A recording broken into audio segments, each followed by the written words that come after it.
అల్లూరి జిల్లా SP Amit Bardar, Paderu ASP Dheeraj ఆదేశాల మేరకు ఆపరేషన్ పరివర్తనలో భాగంగా కొయ్యూరు సిఐ వెంకటరమణ, మంప ఎస్ఐ లోకేష్ కుమార్ వారి సిబ్బందితో కలిసి కొయ్యూరు వారపు సంతలో కొయ్యూరు బూదరాళ్ల పరిసర ప్రాంత ప్రజలతో మీటింగ్ నిర్వహించి అనంతరం ర్యాలీ చేయడం జరిగింది.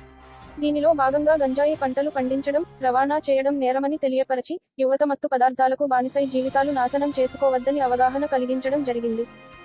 గంజాయి జోలికి వెళ్లి జీవితం నాశనం చేసుకోవద్దని, అలాగే అందరూ కూడా మత్తు పదార్థాలకు దూరంగా ఉండి భవిష్యత్తును కాపాడుకోవాలని, గంజాయి జోలికి వెళ్లి జీవితాన్ని జైలు పాలు చేసుకోవద్దని తెలిపారు.